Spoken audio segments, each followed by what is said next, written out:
There's a handful of ways to set up a business, and the most common business in the United States is the sole proprietorship. It's an easy way to set things up. You don't have any formalities. Most of the United States, you don't have to get a business license unless you're in a particular business that requires it. You may be just selling sandwiches in your dorm room or some other modest business like that. And there are a lot of different ways to get there. But sole proprietorships have the advantage of flexibility. Whatever you make, you get to keep. You pay tax on it as an individual. You don't risk double taxation of a corporation. The problem, however, is that you have no liability protection. You can buy insurance, but you have no liability protection, and you run the risk that it dies when you die, to be blunt about it, and it's not easy to borrow money. Basically, you're borrowing money as an individual. You never develop the value of the business as an alter ego. It's a difficult thing to sell that business. So those are the pluses and minuses of the sole proprietorship. You should be aware of that.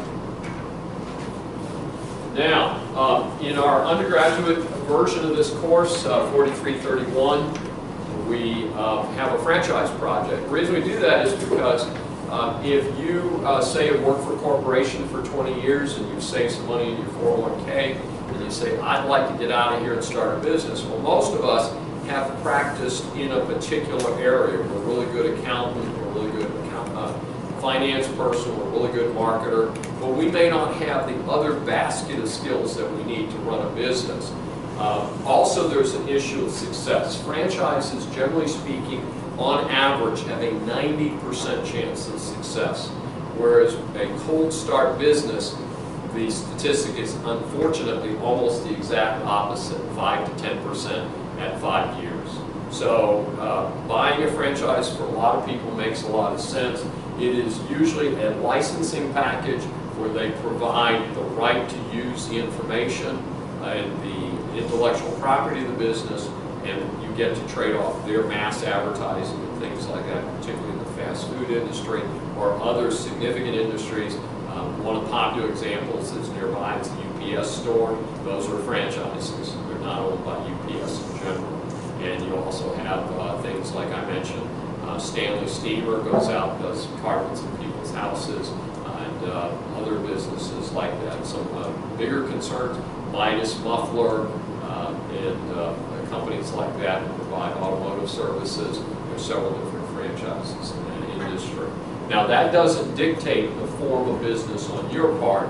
It's a way of acquiring that package of usually training, business systems, and intellectual property. So then you still pick whether you want to be a corporation or a limited partnership or a limited liability company to hold the franchise on your end.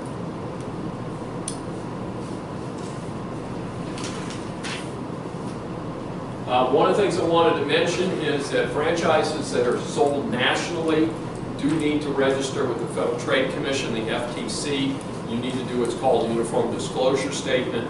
And the key element is that, I love this example, I work with a lot of small businesses.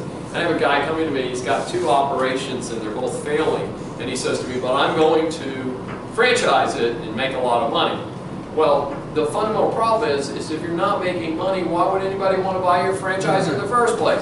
But secondly, if you're trying to sell interstate, you need to do a federal disclosure where you have to tell people what the existing franchises are doing. So basically, this is for successful businesses. Now, we see a lot of different approaches to things. So one of the things my students run into sometimes is they pick a chain operation, and it turns out it's not really a franchise. It's a chain, like Olive Garden and Red Lobster, which used to both be in the same shell, and I think one of those has been sold by the Darden Restaurant Group fairly recently. But those are chains. Ruby Tuesday's a chain. So some of them operate both. They'll have a chain, and if there's an area where they have not entered, they may sell franchises into areas just to fill in the map. But one of the interesting things is, again, you have to always look at things in an overall perspective. Right now, hot news is that a number of well-known chains have dramatically reduced the number are in bankruptcy and stuff like that. So some of these mass licensing operations and things like that may not be as good a bet today as they were, simply because we've made so many of them, and the food industry is particularly sensitive right now. So Quiznos is in trouble, one of the big national chains of food. That's a franchise. Ryan and Old Country Banquet, whatever. There's a bunch of them that have been struggling to reduce significantly the number of units and things like that. So people need to look at it again, separate chains from franchises because they are different business models. Now, the one form of business that I jump all over, I started about 2000, refused to set these up, is a general partnership. And the biggest thing to remember about a general partnership is you don't want to be in one. And you don't want to accidentally end up in one. So one of the reasons we want you to know what they look like is so you don't accidentally, in working with people, create a general business partnership when you merely intend to be contractors to each other. Okay? So it's important to keep that in mind, because if you're viewed as being in a venture together, especially a general partnership which provides no liability protection, and you're operating without rules, you could end up with significant legal exposure. So that's why we want you to know about it. And unfortunately, the book spends a fair amount of time on general partnerships. We've actually reduced the number of questions out of the test bank to just a couple of questions, because it's an irrelevant operation. Because why would you be a general partnership when you could be an LLC and have the same tax treatment, limited liability, and have much more control over the operation, or a corporation with a sub-S election? So there's very little rationale today to be a general partnership. The main disadvantage to it is it has all of the disadvantages of a sole proprietorship without the advantage of sole control. So basically you're sharing control, and you can have ugly things happen, like you and two other people in a general partnership together, and you go to buy something and the check doesn't clear. And then you find out that one of your partners has bought some pie-in-the-sky something or other because they thought it would be fun to do that, and they've cleaned out your bank account. Legally, everybody is a general partner. They have access to the books and records of the information. So it is a very dangerous form of business. Now, it looks legitimate because there's the Uniform Limited Partnership Act, which many states have adopted, which gives you a format to work in as a general partnership. But again, ignore the dressing. The reality is the advantages and disadvantages do not come out very well. By the way, folks, I know you're getting ready for midterm exam. In terms of looking at the material, what I'd like you to think about is for each of these forms of business is there are slides here that give you pluses and minuses, advantages and disadvantages. Think about those. You might get a question that says, of the following list, what is not a disadvantage of a limited part of a general partnership? Or you might get a question, what's a disadvantage or an advantage of a sole proprietorship? So again, the slides here are very clear, and you might want to just read through those. They're so logical that I don't think it's going to be a lot of memorization, because when you think through what each of these forms does, the advantage and disadvantage list comes to you pretty easily. So we're not inventing the wheel, it's not brain surgery, but just want to kind of give you some tips there in terms of study. Now, a joint venture, the book kind of presents joint venture as almost like a general partnership. And the reality is a lot of joint ventures are really big operations. And so, for instance, if you want to do business in China, most likely you're going to be joint venturing with the Chinese government. And they're going to own 51%. Probably the most famous joint venture over there is General Motors. It was required to only have 49% of General Motors in China. That's the deal. You want to go there and sell millions of automobiles, you're going to have to play ball with the government.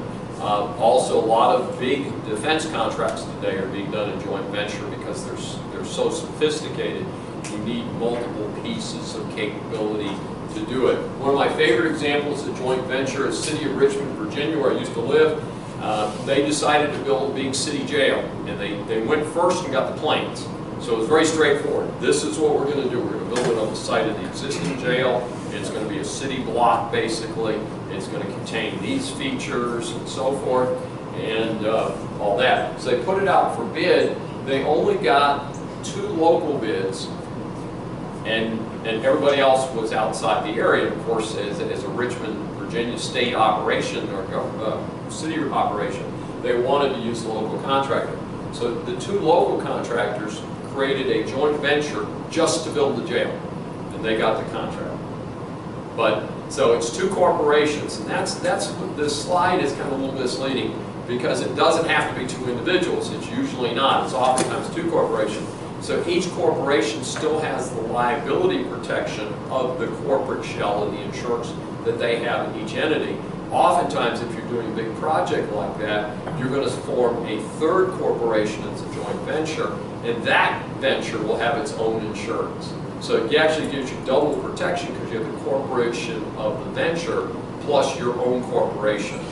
So this becomes a little, it's not as clear as I'd like it to be that that's the more common way to do a joint venture. Do you have a question on that? Yeah, is there an example of somebody doing a joint venture where they didn't form a separate third-party entity? I mean, with the way cost and insurance and legal protection is, it's pretty easy to start up an LLC or a C. Exactly. The answer is I'm sure we could find operations that were done without forming a 3rd corporation, but as a practical matter, it's exactly what you said. There's really no purpose to doing it without forming another venture. You might do things like this. Like you want to sell kumquats in India or something, so you make a deal with them and you say, well, we'll provide the kumquats, you sell them, or vice versa. And you don't form a more formal relationship. But in that case, most of the time, it's not going to be a joint venture. It's going to be a straight vendor independent contractor relationship. So a lot depends on how you structure the deal, and we get into that when we talk about international transactions, which we do separately toward the end of the course. Okay, good question. Limited partnerships are fading today because limited liability companies are so flexible. Limited partnerships traditionally are used to purchase real estate. And usually it may be 1 or more parcels today. Generally speaking, they use them to buy 1 parcel at a time. When I acquired my office on Heights Boulevard, I did it with a couple other people. We formed a limited partnership strictly for the purpose of acquiring that 1 property. We called it the 1111 Heights Boulevard property. And we set up a corporation to be the general partner. So that basically a no-asset corporation. But one of the things to think about is you don't have to have a significant asset in the general partnership, which is the general partner, which is the liable partner. Now, to form a limited partnership, you must have at least 1 general partner and at least 1 limited partner in order to create a limited partnership. That's hard to do. But again, it's traditionally still being used to purchase buildings, usually commercial buildings. But its use is rapidly being replaced by LLCs that do exactly the same thing. Instead of an LLC, just own 1 building. You might be tempted to use the LLC for multiple buildings, but again, part of the idea of, again, stacking limited liability is if one of the buildings has a catastrophic loss, it doesn't take all the rest of the buildings with them. So again, norm tends to be to set up an entity for each office. But now if you're buying 10 houses in the neighborhood, if you're doing something like that, having 1 LLC to have like a little holding company, that's probably not much of a deal. But if you're buying a 40,000 square foot office building, usually you're going to put it one per entity. That also gives you flexibility to have different investors in each one. So, and then of course, we don't touch REITs, real estate investment trusts, but a lot of them operate in a parallel fashion. Yes, I run into commercial banking. I do real estate. developers every day. That's what I do. And I see some of the old school guys still do with LPs, Yes. and the newer guys go to the LLCs. But I can't seem to find anything other than the fact that LLCs seem to be the cool new way to do it for why they set it up that way, other than you have to set up an additional company when you do an LP, because you have to have the LP and the G. Right. I think it's simpler today to set up the LLC. What we're just saying is that the old timers still set up limited partnerships to buy real estate, whereas the newer people tend to run with the LLCs. The LLCs are really the way to go, in my opinion, because you, as you indicated, you don't need the dummy corporation to be the general partner. You can just roll. So I would say if I was giving legal advice to somebody on that, I'd probably go with the LLC, just for practical reasons. Plus, people are getting so comfortable with them. If you were going to sell interest in it, it's going to be easier to get members for the LLC than it is to get limited partners for a limited partnership to do the exact same deal. That doesn't mean one's better than the other. It's just, again, what people are used to hearing in today's economy. But I think it's very interesting what you were saying. That mirrors what I'm seeing. Now, the big daddy, of course, is the business corporation. Relatively easy to set up, pretty well structured set of rules. You have to have a shareholder meeting to get started. The shareholders elect the directors elect the officers. In most states, you can have a corporation with just one person. The person can be the president, secretary, treasurer, and the sole stockholder. Most states require a certain minimum capitalization, and you can set up, some states tax you based on the number of shares. So a typical small business corporation today, here in Texas, a lot of them set up with 1,000 shares at $1 par. You're not required to have par. But in any event, a lot of companies set up 1,000 shares at $1 par, all held by one person. In the old days, we used to order what's called a corporate book. It would be a big black binder, and it would have 25 stock certificates in it, numbered sequentially, have the name of the company printed on the stock certificate. It would have a metal press so you have the great seal of your new corporation. I haven't seen a corporate book ordered in about 10 years. So they're just, you know, they're about $50. It's $50 people aren't spending, and because people don't deal with stock certificates anymore. People deal with the right to own the stock, and they just transfer it, go through Secretary of State and say, we're selling the company. Here's the Secretary of State's notice that these people own us. This is their agent for service of process instead of this agent for service of process. Life's much simpler today than it used to be. Now, when we talk about general corporation, we're usually talking about what we call a C corporation. Corporations that are for-profit, that are set up normally, are a C corporation. Now, one of the more interesting aspects of this is the S election. I have had people come to me as a business attorney and say, I want to set up an S corporation. No such entity. All corporations are set up as C corporations if they're for-profit. Then you tell the IRS, we are electing an S election because we want to be taxed as individuals and not as a corporation. The advantage being you're not subjected to the double taxation of a regular corporation. Absolutely not. Question is, if you use the S election, do you lose the corporate umbrella? No, you do not. That's the reason it's a very powerful term. So for many, many years, companies have set up, and especially in the startup phase, as corporations with the S election. What happened? Limited liability companies. So today, most startup ventures are, as soon as they get past the sole proprietorship phase, become LLCs, and it's very easy to switch an LLC to a corporation if you're growing and you're ready to go big time, because it is harder to borrow money if you're not a corporation.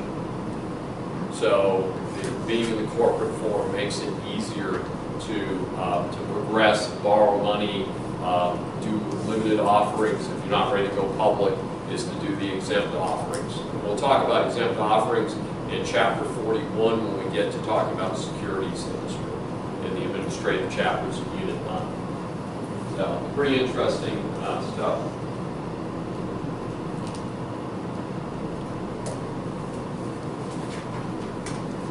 We talk about sub-S. Now, professional service associations.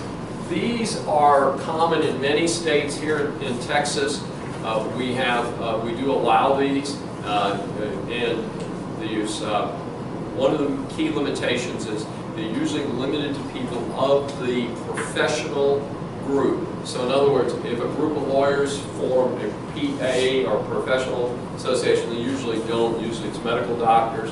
But a group of medical doctors form PA. They can all belong to it as long as they're all medical doctors. I had a group of doctors that had a successful PA called Ask Me a Simple Question. They said, we have a practice manager. Practice managers for a successful medical practice, pretty nice job, $150,000 a year average salary for practice managers. So these are not fully compensated people. They said, well, we'd like to make our practice manager stay longer, so we'd like to make the practice manager a member of our professional association.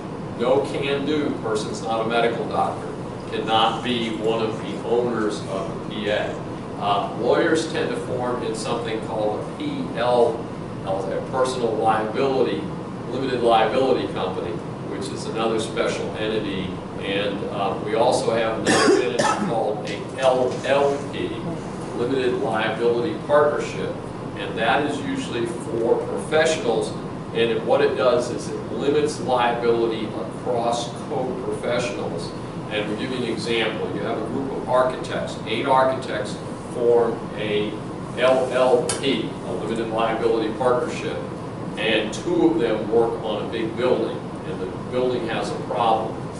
If the insurance is exceeded and it gets into the assets of the partnership, the claimants can only go after the assets allocated to those 2 partners and not to all 8 partners.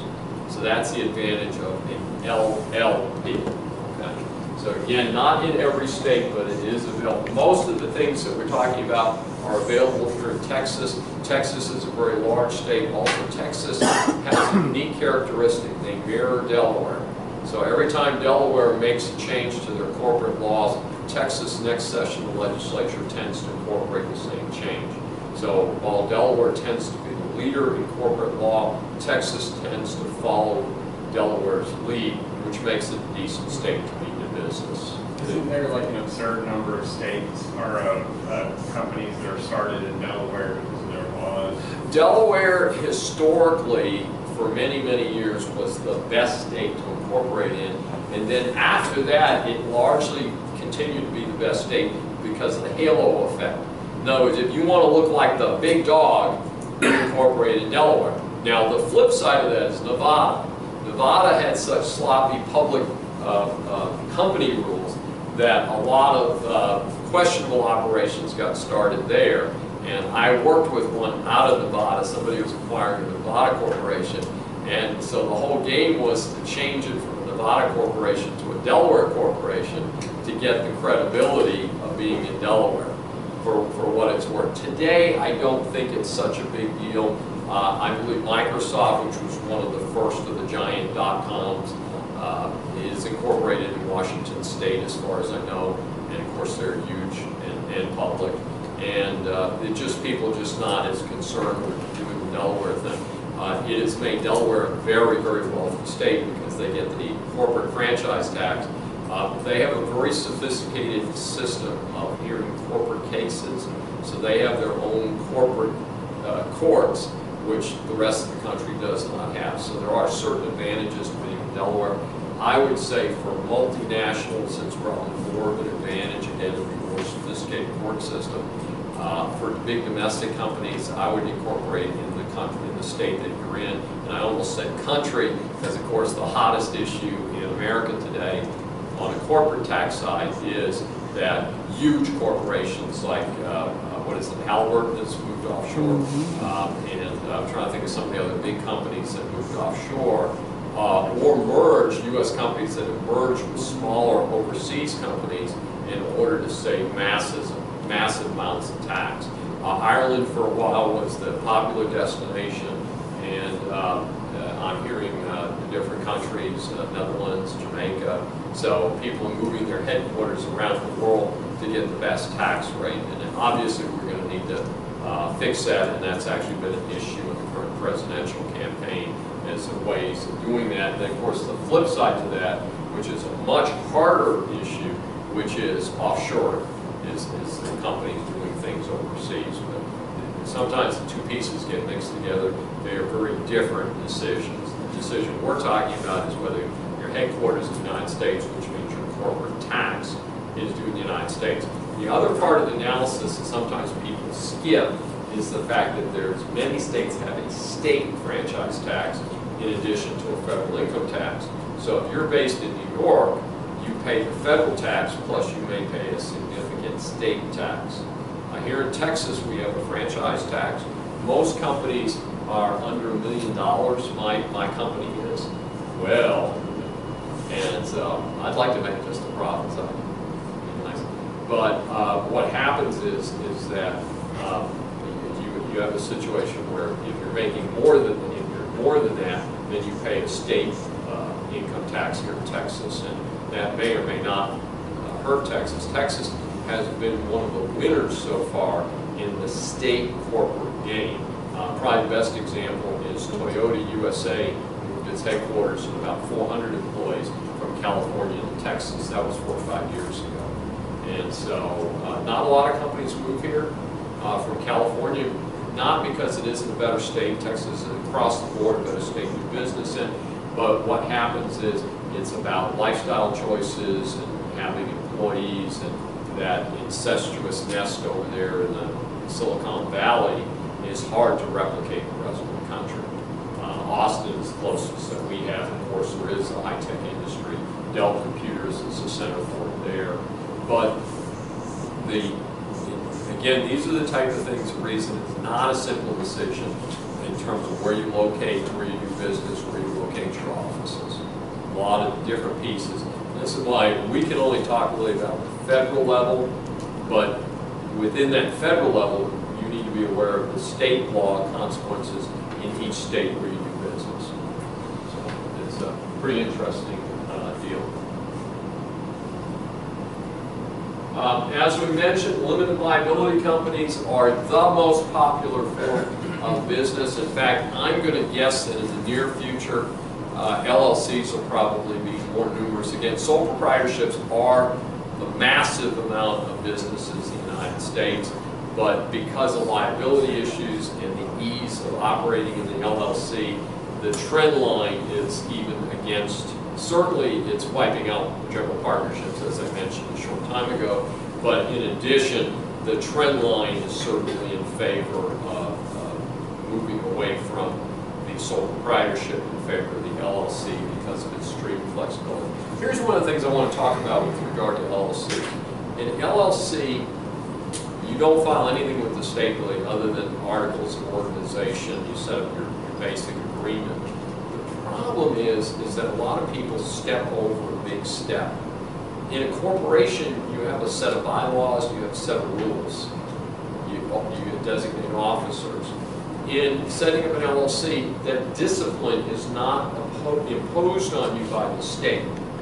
So what you want to think about is you need a comprehensive membership agreement that covers your people, that you agree in advance as to how you're going to run the business, and you put it in writing. So it is to me a little bit more complicated, believe it or not. Done right, it's a little bit more complicated than doing a simple corporation, because you need to design what would come in a package as a corporation. You need to designate who's in charge, who's going to handle the bank account, who's going to do what. And it's not hard to do, it's just that it takes the discipline of saying, let's sit down with an attorney and let's work this out before we get going. In case we are successful, we'll have a roadmap to how to handle things. And I want to mention a particular situation. 3 men form a limited liability company.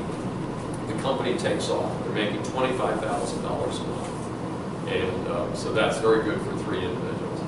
The problem is one of the three is older and doesn't need the money, and wants his share plowed back in to help the business get even bigger, which is very forward-thinking of him. The other two guys are much younger, have children at home. You know, children expect clothes and food and stuff, you know, place to sleep. But I know the children are so selfish. I'm hearing over here. Lady with twins is telling me how selfish kids are. Absolutely. They're not very understanding about not getting fed, are they? So what happens is that they needed to take the money home, and so they had a built-in thing. Also, the two younger guys were doing most of the work, and they had just not worked out a clear-cut arrangement. So I actually sat down with them and worked out an agreement, and what happened is after they sat down and looked at the agreement, I said, this is how you work this out. They decided to dissolve the model. So the guy who brought me into the deal is the owner now, the sole owner. It's still an LLC, but he's the only member left. And what they did, it did in two phases. The first step was they bought out the older guy because he was really incompatible with their interests. And then the two younger guys split the business. The guy I was in contact with kept the current LLC. The other guy formed a new LLC and took a part of the business. There was certain systems involved in the business that they could separate. So each guy basically took their specialty and they went out and started a second LLC. So that's kind of interesting. But if you're going to have multiple people in there, you should work these things out from the beginning. Again, we're not trying to shill for lawyers, but this is where lawyers do earn their money, and it's a modest amount of money at the beginning to sort things out. If you get in there and you mess it up, you pay a lot more money to the lawyers. So it's a better plan ahead than